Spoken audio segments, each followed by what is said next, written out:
tell you a little bit about myself. Well, I was born in Knoxville, Tennessee, in the shadow of the goalpost of Neyland Stadium. I grew up in a small community called Boyd's Creek, which wasn't too far from there.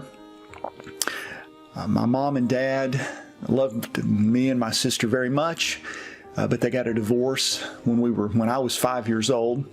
And so I spent a lot of my time growing up on a farm with my father, although I saw my mom quite often, still do.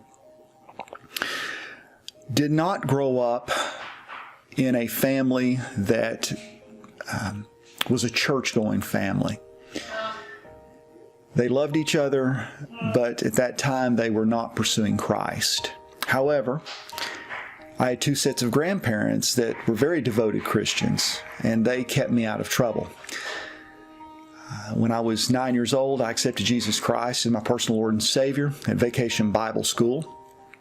I would like to tell you that I had a glorious life from that point forward of being just a wonderful disciple, but as many young Baptists do, I did not lead a life that pleased God until I got a little bit older.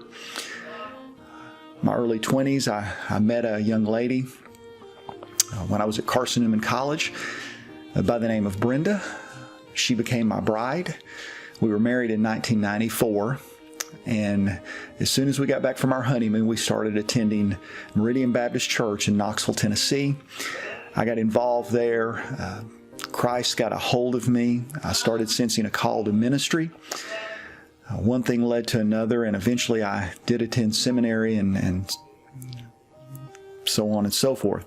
I think one of the greatest spiritual markers or transitions in our lives occurred when our youngest son was born. We have two boys at the time of this recording. Our oldest son is 21 years of age. He's engaged to be married. He's about to graduate from Campbellsville University. He's participated on the swim team there. He's an athlete on the swim team there, and he's turned out really well. We're very proud of him.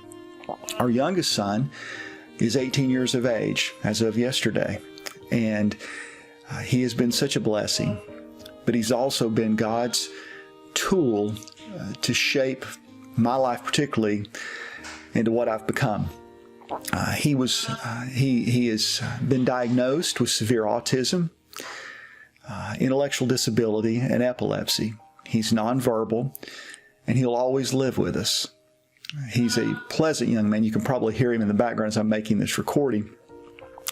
He's a pleasant young man, but when he was diagnosed at the age of about 2.5, my wife plunged into a depression, and I had no way of paying for therapy for her.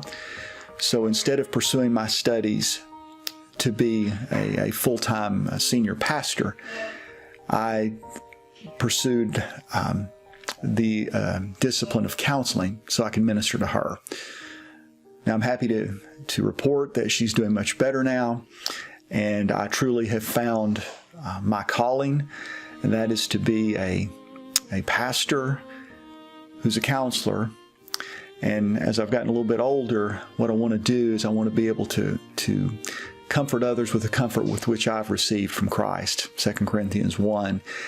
And that involves teaching on some level in different academic institutions, for instance, so that I can impart what God's grace has done for me and multiply rather than just add to those that are out there ministering to hurting people.